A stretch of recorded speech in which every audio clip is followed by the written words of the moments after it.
Do 5.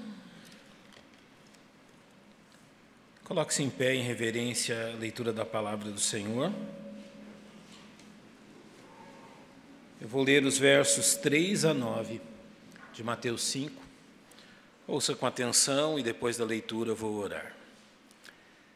Bem-aventurados os pobres em espírito, porque deles é o reino dos céus. Bem-aventurados os que choram, porque eles serão consolados. Bem-aventurados os mansos, porque eles herdarão a terra. Bem-aventurados que têm fome e sede de justiça, porque eles serão fartos. Bem-aventurados os misericordiosos, porque eles alcançarão misericórdia. Bem-aventurados os limpos de coração, porque eles verão a Deus. Bem-aventurados os pacificadores, porque eles serão chamados filhos de Deus. Senhor, Tua palavra está aberta diante de nossos olhos. Somente ela e seu poder podem despertar o nosso coração e a nossa mente para a realidade do Senhor e da vida que temos em Cristo. Nós reconhecemos que a nossa atenção deve agora estar voltada a ela e que nós temos a ajuda do Teu Espírito para entendê-la e aplicá-la. E por isso nos colocamos em Tua dependência neste santo momento de meditarmos na Tua verdade. E é em nome de Cristo que nós rogamos as Tuas bênçãos. Amém. Podem se assentar, irmãos. Deixa eu começar por uma visão geral e depois passar à visão específica daquilo que quero especificamente falar com vocês nessa noite. As bem-aventuranças, como assim as conhecemos, fazem parte do Sermão da Montanha, são a primeira porção do Sermão da Montanha. E o que as bem-aventuranças representam? Elas são a descrição de um caráter. Essas bem-aventuranças, as qualidades dessas bem-aventuranças, descrevem um caráter, que é o caráter de nosso tão grande Salvador, do Senhor Jesus Cristo. Não somente elas descrevem um caráter, como elas apresentam qual deve ser o nosso caráter como filhos de Deus. O que deve marcar, quais devem ser as qualidades do nosso caráter, uma vez que nós entregamos nossa vida a Jesus Cristo, que nós cremos nele como nosso Salvador. Eu vou exemplificar isso para que fique claro à nossa mente a forma como essas bem-aventuranças são apresentadas e a forma como elas se aplicam em nosso viver. Eu posso começar colocando em sua mente a visão de duas montanhas. Elas são bem diferentes em tamanho, mas por uma questão de imaginarmos, vamos imaginá-las juntas. Aqui temos uma montanha, aqui temos um grande vale, descemos a montanha, subimos a montanha que está ao lado dela, então aqui está. Aqui estão as partes altas das duas montanhas. Essas duas montanhas, a que está representada em minha mão esquerda, à direita de vocês, nós vamos chamar de eu. Sim, eu, você. O que somos naturalmente. E essa montanha que está representada pela minha mão direita, nós vamos dar o nome de Jesus Cristo. Ou seja, aqui é onde nós nos encontramos quando nascemos. Como nós somos naturalmente nesse mundo. Mas aqui está aquilo que Deus está fazendo em nossa vida e transformando-nos. Então, as bem-aventuranças são esta grande transformação, esta grande peregrinação, até que deixemos de ser nós mesmos e sejamos como nosso tão grande Salvador. Qual é o primeiro grande problema que, ao agir na nossa vida, Deus encontra? Esta montanha do eu, ela é caracterizada pelo nosso próprio orgulho, o nosso próprio egoísmo. Nós somos naturalmente orgulhosos. Nós somos naturalmente o nosso próprio Deus. Nós, em nosso coração, e o pecado que habita em nós, fazem que nós sejamos o Deus ao topo dessa montanha. E se Deus quer transformar a nossa vida, Ele precisa fazer com que nós desçamos dessa grande montanha do eu. E a primeira coisa que Ele faz, e faz na vida de todos nós, se você é um crente em Jesus Cristo, e isso aconteceu, está acontecendo com você, a primeira grande coisa que Deus faz na nossa vida é quebrar o nosso orgulho. Você olha para a primeira bem-aventurança, no verso 3, bem-aventurados os pobres em espírito, ou os humildes em espírito. Por quê? Porque literalmente deles é o reino dos céus. Mas esta primeira bem-aventurança mostra a primeira grande transformação, de orgulhosos em humildes. É necessário que Deus faça isso. A segunda bem-aventurança, já descendo o paredão dessa montanha, diz que são bem-aventurados os que choram. Naturalmente, sem conhecer a Deus, nós nos orgulhamos dos nossos pecados. Nós nos orgulhamos das façanhas pecaminosas que somos capazes de fazer. Nós nos orgulhamos por destruir a vida de outros.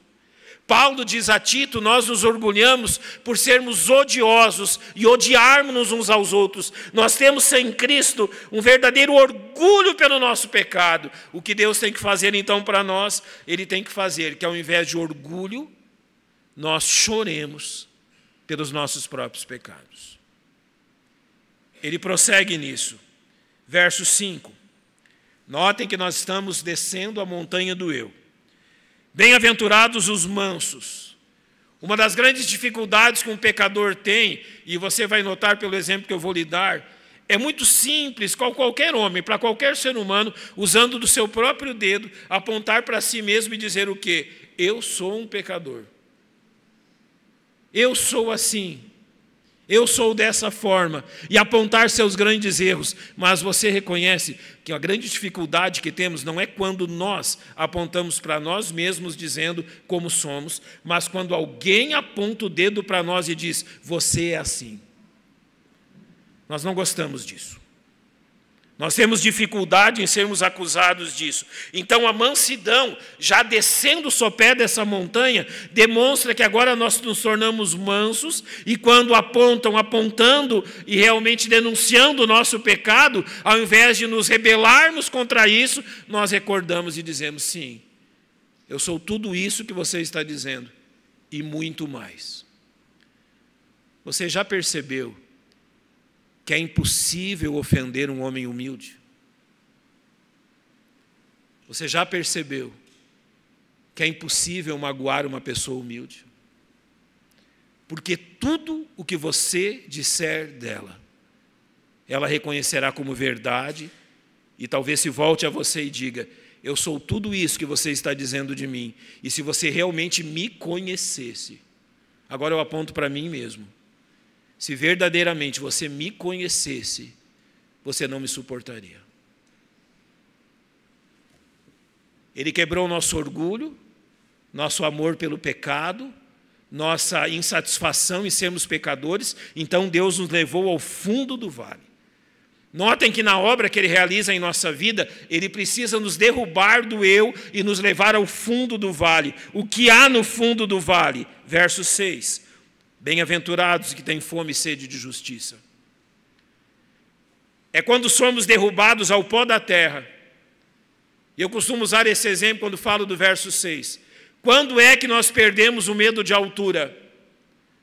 Quando o nosso rosto está no pó da terra, no chão, não tem mais como descer, não tem mais como cair, não tem mais como ser humilhado. Deus precisa fazer isso na nossa vida. E todos aqueles que adentrarão os portões do céu, provaram Deus fazer isso na sua vida. Deus nos derrubou, colocou a nossa cara no chão, realmente a nossa face no pó da terra. E por que Ele fez isso? Para que lá no pó da terra, no chão, liquidados, acabados, nós tenhamos fome e sede de Jesus Cristo. Nós não temos fome e sede no topo da montanha do eu. Aqui nós estamos satisfeitos conosco mesmos. Mas no fundo do vale, liquidados e acabados, nós começamos a ter fome e sede da justiça de Cristo. E quando temos fome e sede da justiça de Cristo, nós começamos agora a subir um outro monte, Deus agora nos derrubou desse grande monte do eu, nos levou a ter fome e sede de justiça. E o verso 7 diz que a primeira coisa que Ele faz em nós, ao subir este grande monte de Jesus Cristo, realmente é nos tornar, no verso 7, misericordiosos. Bem-aventurados os misericordiosos. E por que Ele diz agora, bem-aventurados os misericordiosos? Primeiro, Ele teve que fazer com que nós chorássemos pelos nossos pecados, que nós não nos orgulhássemos deles. Agora, ao nos tornar semelhantes a Cristo, Ele faz realmente que nós tenhamos uma outra visão sobre o pecado das pessoas. Nós já não mais as condenamos. Nós já não mais as simplesmente repreendemos. Mas nós somos como o nosso Salvador, que olhando para a multidão, teve grande compaixão delas, porque andavam perdidos, literalmente esfomeados, como quem não tem pastor.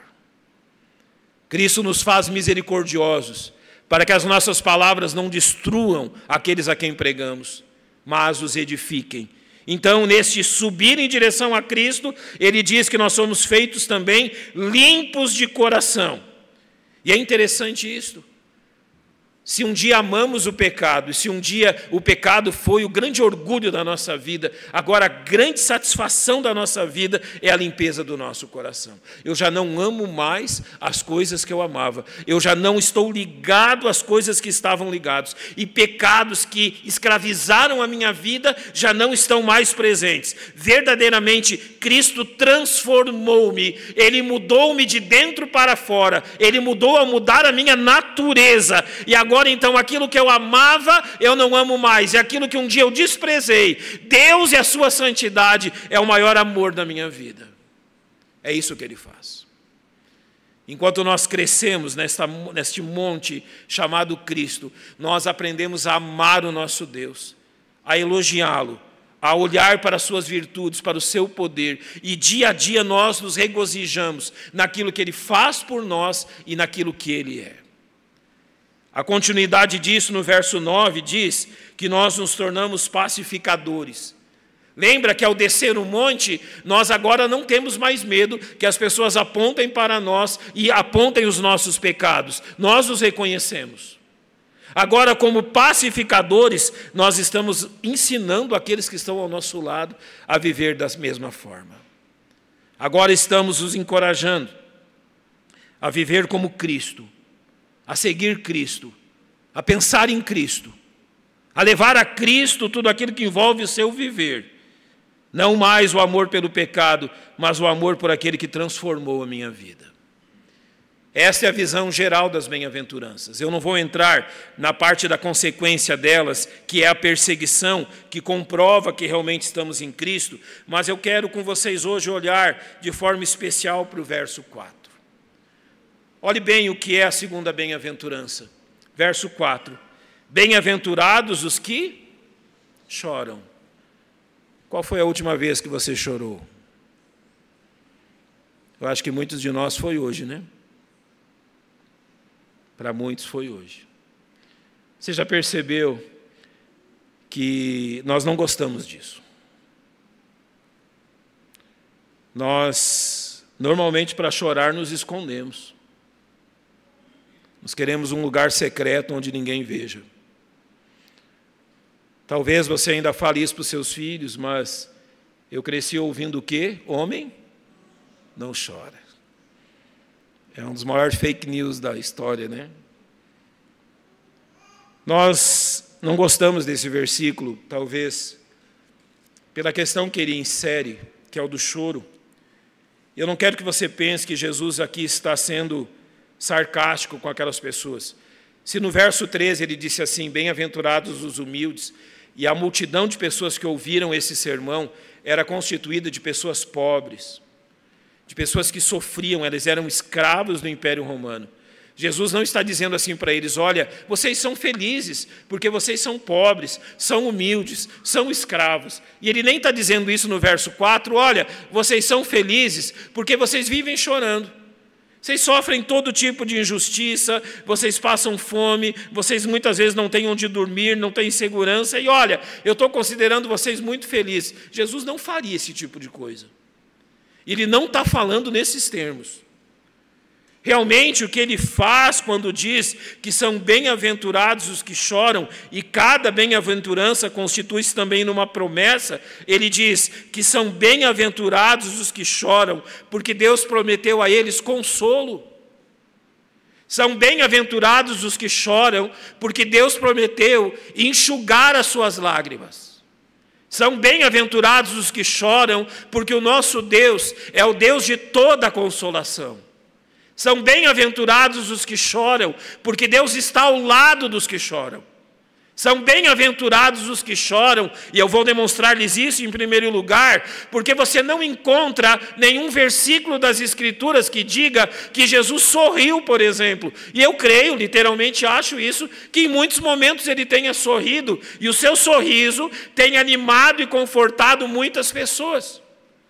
Mas o que as Escrituras fazem não é registrar o sorriso do Senhor Jesus. O que as Escrituras fazem é registrar que ele era um homem de lágrimas. E mais de uma vez as Escrituras registram que ele literalmente era um homem que chorava. Olhando para o Velho Testamento, Isaías 53, falando do Messias, ele vai dizer no verso 3, que este Messias, o Senhor Jesus, ele era desprezado, o mais rejeitado entre os homens. Ele era um homem de dores e experimentado nos trabalhos, ou seja, nos sofrimentos. Eu quero ressaltar essa expressão. Jesus era um homem de dores. Ao vir a este mundo, ele não negociou com seu pai que a sua estada nesse mundo seria livre de dores. Ele não disse: pai, eu irei, eu morrerei por eles. Mas dá para tirar as dores desse caminho. Ele não fez isso. Ele provou toda sorte de dores que um ser humano prova. Ele provou toda sorte de dores que nós provamos na nossa vida. E em João 8,57, quando os fariseus estão discutindo com ele, Jesus era um homem de 30 anos, pouco mais de 30 anos, mas aqui em João 8,57, eles observam Jesus e dizem que ele parece um homem de 50 anos. Você já conheceu e já prestou atenção no rosto de uma pessoa que sofre? Às vezes nós temos irmãos ou familiares que são acometidos de alguma enfermidade que traz grande sofrimento. Passam-se 2, 3 ou 4 anos, nós olhamos e dissemos assim: como a face de fulano mudou. O sofrimento muda a nossa face. As dores mudam a nossa face. Ao dizer que Jesus era um homem de dores, isso era refletido na sua própria face. Em João 11:35, a Bíblia registra que diante da morte de Lázaro, um dos menores versos das Escrituras, apenas diz: Jesus chorou. A Bíblia registra que nosso mestre sabe o que é chorar. E em Lucas 19:41, quando ele olha para a dureza da nação de Israel, a Bíblia diz que olhando para Jerusalém, Jesus chorou sobre ela. Sim, aquele que nos diz que são bem-aventurados os que choram, sabe o que é chorar. É a primeira grande questão que precisamos saber. Em Romanos 7:24, Paulo usa o mesmo exemplo, ao lamentar por si mesmo, dizendo: miserável homem que sou, quem me livrará do corpo desta morte? E foi o próprio apóstolo Paulo que em Romanos 8 falou de todos os crentes a respeito deles, dizendo: porque sabemos que toda a criação geme, está com dores de parto até agora, e não só ela, mas nós mesmos que temos as primícias do Espírito, também gememos em nós mesmos, esperando a adoção, a saber, a redenção do nosso corpo. Este gemer em si mesmo tem exatamente esse sentido de lamentar. E Paulo repete na segunda carta aos Coríntios, capítulo 5, e por isso também gememos, desejando ser revestidos da nossa habitação, que é do céu, ou seja, este gemido, esse lamento, esperando a confirmação, ou esperando que a tão grande salvação se complete pela transformação do nosso corpo, é real nisto. Agora, esta bem-aventurança aos que choram, tem um resultado, e tem uma causa muito específica. Por que, irmãos, nós somos felizes ao chorarmos? E aqui, então, a palavra de Deus e as bem-aventuranças, Jesus nos diferencia das pessoas desse mundo, dizendo quais são as causas que nos levam a lamentar. Em Romanos 6, 21, Paulo vai dizer sobre a nossa vida antes de Cristo, e ele diz: que fruto tinhais então das coisas de que agora vos envergonhais? A primeira menção a esta lamentação é quando nós olhamos para a nossa vida, quando ainda não conhecíamos Jesus Cristo, e para o tipo de vida que vivemos, nas trevas e sem Cristo neste mundo, para as coisas que não somente fazíamos, mas colhíamos dos nossos próprios pecados. E agora então que fomos salvos em Jesus Cristo, se antes nós nos orgulhávamos das nossas peripécias no pecado, agora Paulo diz em Romanos 6, 21, que nós nos envergonhamos delas. Quais são as coisas pelas quais nos lamentamos? Primeiro, os anos que perdemos servindo ao pecado. Lamentamos e choramos pelos anos em que não conhecíamos a Jesus Cristo. Lamentamos e choramos pelos anos onde fomos escravizados por toda sorte de pecado. Por tudo aquilo que colhemos na nossa vida antes de Jesus Cristo a transformar. Não houve bem nenhum, não houve vantagem alguma, não houve resultado bom nenhum, não houve nenhum bom fruto dos dias em que eu não conhecia Jesus Cristo. E os dias onde eu não conheci Jesus Cristo, literalmente, foram dias jogados fora, dias desperdiçados, dias sem resultado nenhum, e agora eu lamento e me envergonho disso. Você se lamenta pelos dias neste mundo, onde você dispersou consigo mesmo? Lembra o grande monte Eu do orgulho? Estávamos lá sobre esse monte, e tudo o que fizemos sobre ele não gerou resultado nenhum. Nós nos envergonhamos desse tempo. Não somente isso.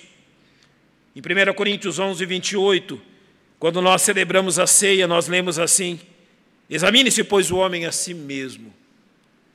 Nós lamentamos pelo pecado que dominava a nossa vida antes de conhecermos a Jesus Cristo. Nós também lamentamos quando no autoexame percebemos que alguns desses pecados continuam em nosso viver. Nós lamentamos e choramos quando percebemos que alguns desses pecados ainda não foram vencidos. Algumas marcas que tínhamos antes de conhecer a Jesus Cristo permanecem em nós. E ao invés de vencê-los, eles continuam presentes em nós. Você lamenta pelo pecado que você vê na sua própria vida. Você lamenta quando você desonra o seu tão grande Salvador, pelos próprios pecados que você já devia ter abandonado e ainda não os abandonou. Em Efésios 5, 1, Paulo nos chama a sermos imitadores de Deus como filhos amados. Imitarmos a Deus significa que nós estamos amando tudo aquilo que Deus ama e nós não nos apegamos mais àquilo que Deus despreza. E por isso, nos versos 3 e 4, Paulo diz assim: mas a fornicação e toda impureza ou avareza, nem ainda se nomeiem entre vós como convém a santos, nem torpezas, nem parvoíces, nem chocarrices, que não convém, mas antes ações de graça, pelo que nós nos lamentamos pelas coisas que não levam as pessoas a reconhecer que nós somos filhos de Deus. Você lamenta quando as suas atitudes na empresa, na faculdade, na escola, na família, não trouxeram glória nenhuma a seu tão grande Salvador. Você lamenta quando a sua impaciência, ao invés de apresentar Cristo às pessoas, realmente mancha o seu testemunho no Evangelho. Você lamenta quando, por uma reação de vaidade ou de ganância, você não testemunhou de Cristo àqueles que ainda não o conhecem. Você se lamenta verdadeiramente por não glorificar o nome de Deus e por não exaltar o nome de Jesus Cristo. Pois aquilo que o Senhor coloca diante de nós aqui, de serem bem-aventurados os que choram, e a sua promessa de que serão consolados, são apenas para os seus filhos. Se você ama aquilo que Deus ama e tem andado nos seus caminhos e glorificado o seu nome, esta promessa é para você. Em terceiro lugar, são bem-aventurados aqueles que observam este mundo de acordo com os olhos da palavra de Deus. Quando você olha para esse mundo, qual é a sua visão? O seu coração está irmanado, o seu coração está realmente desejoso e apaixonado pelas coisas desse mundo? Observe algo que o Senhor nos chama a atenção em Gênesis 6:5. Antes ainda do dilúvio, o Senhor diz que Ele viu que a maldade se multiplicara sobre a terra e que toda a imaginação dos pensamentos de seu coração era só má continuamente. Literalmente, Deus viu a verdadeira desgraça que o pecado acarreta à nossa raça. Sabe, é muito fácil perceber isso. Basta assistir o jornal. Qualquer jornal de qualquer canal de televisão que você abra, qualquer site de notícias que você abra, sabe qual é a notícia, sabe o que eles estão noticiando? A desgraça que o pecado acarreta nesse mundo. Não há outra coisa a noticiar a não ser isso. O mal que o pecado acarreta neste mundo. Você chora diante disso. Você lamenta isso que acontece. Um exemplo que temos em Cristo, e principalmente quando temos a sua reação à morte de Lázaro, em João 11, o texto simplesmente diz: Jesus, pois, quando a viu chorar, e também chorando os judeus que com ela vinham, moveu-se muito o espírito e perturbou-se e disse: onde puseste? Disseram-lhe eles: Senhor, vê e vê. Senhor, vem e vê. E simplesmente o verso 35 diz que Jesus chorou. Sabe por que Jesus chorou? Porque ele contemplou aquilo que o pecado fez na vida de Lázaro. A morte é consequência do pecado. E Jesus se lamenta por essa consequência. Por aquilo que o pecado está fazendo na vida dos homens. Irmãos, nós não fomos criados para morrer. Nós não fomos criados para ter uma vida finita neste mundo. Nós não fomos criados para que a morte ceifasse a nossa vida em uma idade ainda tão pequena, em tão poucos anos neste mundo. Nós nos lamentamos por isso, por aquilo que o pecado tem feito, obrigando despedidas e separações aos quais nós não fomos criados e para o que não fomos criados, mas o resultado do pecado é este. Um outro exemplo de Jesus lamentando é o que eu citei, quando então ele lamenta sobre Jerusalém, e aquilo que ele está lamentando é a dureza do coração do seu povo. Em Lucas 19, que nós lemos, demonstra isso, e ele revela bem isso, que ele havia pregado a mensagem do Evangelho àquelas pessoas, ele havia testemunhado do Evangelho, ele havia, através dos seus sinais e milagres, procurado quebrar a incredulidade do coração deles. Mas quando ele chora sobre Jerusalém, ele chora sobre um povo que não se permitiu quebrantar pelo seu testemunho. É lamentável a forma com que as pessoas rejeitam a Jesus Cristo, o Evangelho. Se você participa do Ministério Tribos de Israel e percebe como as pessoas reagem à apresentação do Evangelho, talvez nós deveríamos voltar de todos os sábados, quando evangelizamos de porta em porta, chorando e nos lamentando. Graças a Deus que isso não ocorre, porque aqui ou acolá há uma porta que se abre e há um coração quebrantado. Mas a grande maioria das pessoas é incrédula e dura a mensagem do Evangelho. Você lamenta por isso? Você lamenta pelos seus familiares que rejeitam a Cristo?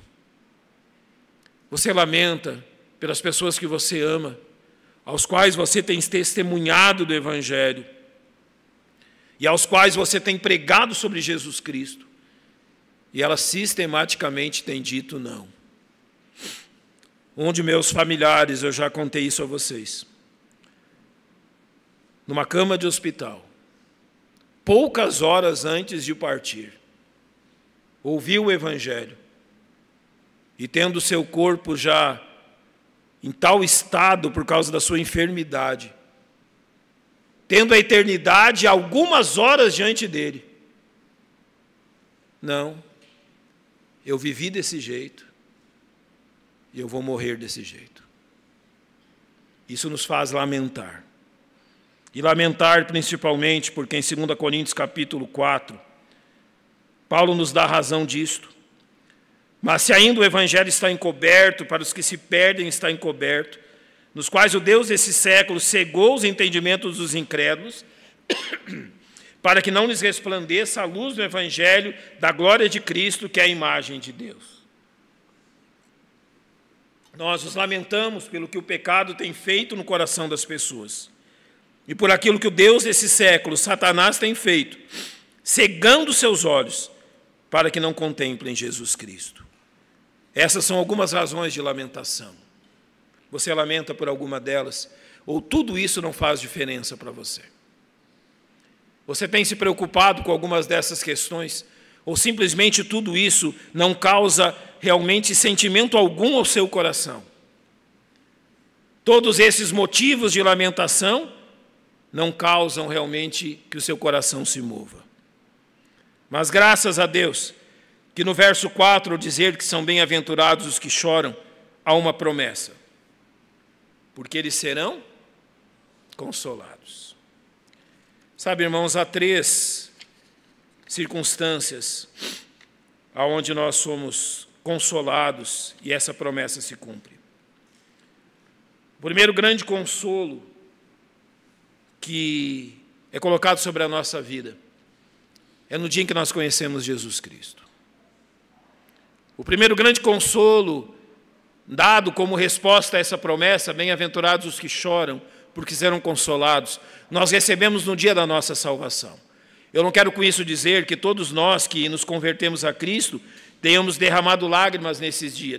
Isso obrigatoriamente não precisa ocorrer. Mas o primeiro grande consolo que nós recebemos é que nós, quando conhecemos a Cristo, reconhecemos o imenso amor de Deus por nós.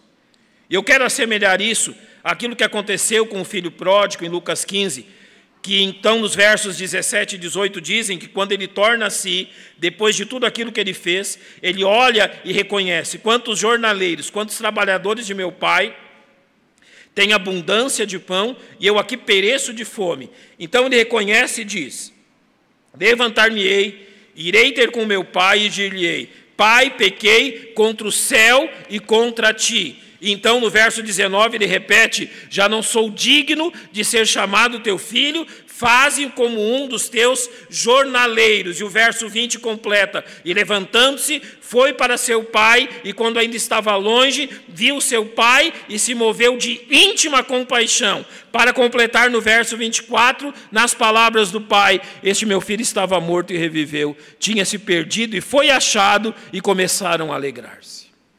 O Senhor Jesus deixou isso claro quando falou das 100 ovelhas de um produtor, que 99 delas estavam em segurança, mas uma delas se apartou. E quando ele encontra aquela que havia se apartado, houve grande regozijo.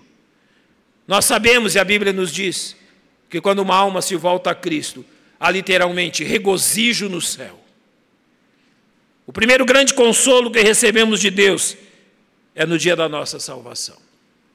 Não mais o temor do inferno, não mais o temor da condenação, não mais o temor da separação de Deus, mas o consolo em Cristo, que estamos verdadeiramente e eternamente salvos.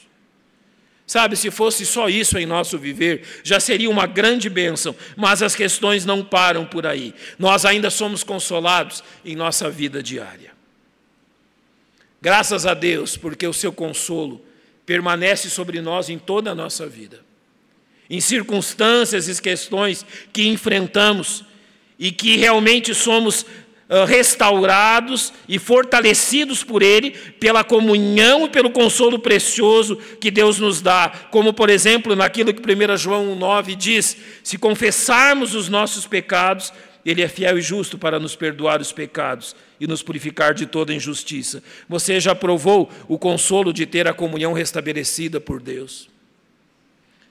E, finalmente, não só na salvação, na vida diária, mas em Romanos 8,18 nos mostra que há um consolo por toda a eternidade, quando Paulo nos diz: porque para mim tenho por certo que as aflições desse tempo presente não são para comparar com a glória que em nós há de ser revelada. Você observa como Paulo trabalha com esses dois pontos, aflições e glória. Ele diz aflições num tempo presente, mas glória e consolo na eternidade. Se somos afligidos neste mundo, o nosso Deus nos promete consolo. Você conhece os 3 primeiros versos de João 14? Você já foi consolado por esses versos? Olhe bem para eles. Jesus diz assim: não se turbe o vosso coração, credes em Deus, crede também em mim. Na casa de meu Pai há muitas moradas, se não fosse assim eu vou-lhe teria dito, vou preparar-vos lugar.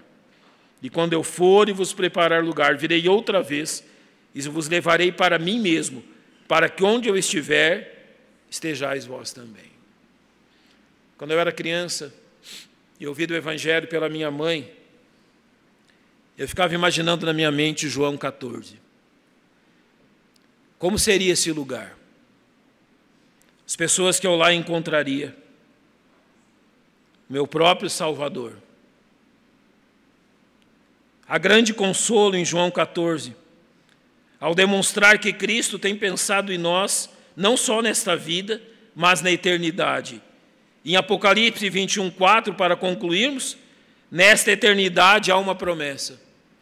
E Deus limpará de seus olhos toda lágrima, e não haverá mais morte, nem pranto, nem clamor, nem dor, porque as primeiras coisas já são passadas.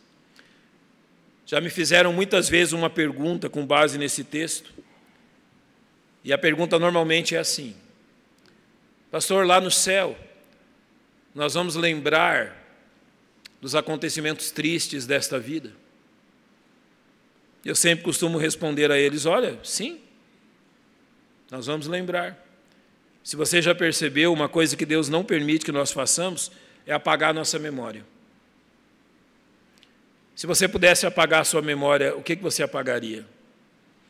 E sabe por que Deus não deixa que a nossa memória seja apagada assim? Ela é apagada por alguma enfermidade, alguma questão, mas que por nossa vontade não. Porque se a nossa memória fosse apagada, grandes lições que nós aprendemos através das coisas dolorosas seriam esquecidas. Você teria que passar por aquilo de novo, para aprender de novo a lição. Então, lá no céu, quando Ele enxugar dos nossos rostos toda a lágrima, nós vamos nos lembrar de coisas dolorosas nesse mundo? Sim. Só que elas não vão doer mais. Sim. Só que elas não terão mais o mesmo efeito. Nunca mais. Quando Ele diz que nem a morte, nem o pranto, nem o clamor, nem a dor, isso não nos causará mais tristeza. E literalmente, a vida do salvo no céu será uma vida onde o chorar por causa do pecado nunca mais ocorrerá. Sabe por que isso é uma promessa a você? Unicamente por causa de Jesus Cristo. Para que isso se tornasse real a nós, e para que um dia as lágrimas de nossos olhos sejam limpadas para sempre, o nosso Salvador sofreu a dor e o lamento na cruz. Porque nós amamos a Jesus Cristo. Porque toda a alegria que está nos proposta foi conquistada pela dor dele. Porque nós amamos a Jesus Cristo. Porque todas as gloriosas promessas que a nós foram feitas por Deus têm o seu sim no sacrifício dele. Literalmente, ele trocou a sua glória no céu pelo nosso sofrimento nessa terra, para que o nosso sofrimento nessa terra fosse trocado pelo consolo no céu. Você duvida que Jesus lhe ama? Você duvida do que Jesus quer para a sua vida? Não há maior consolo do que guardar o nosso coração em Jesus Cristo. Olhar para Ele e confiar nele. Durante seus dias neste mundo, você tem buscado consolo aonde? durante seus dias nesse mundo, e nós não estamos livres de dias difíceis, você tem buscado calma para o coração aonde? Você tem buscado que as suas lágrimas sejam secadas onde? Que as dores do seu coração sejam minoradas em quê? Em quem? Durante os sofrimentos nesse mundo, quem é que tem acalmado o seu coração? E quem é que tem trazido realmente consolo à sua vida? Talvez você tente fazer isso de muitas e muitas formas. Talvez você tente fazer isso de muitas e muitas maneiras, mas há consolo apenas em um: Jesus Cristo. Se você levar a Ele as suas dores, Ele sabe o que fazer com elas. O consolo que Ele nos dá é um consolo que excede todo o entendimento.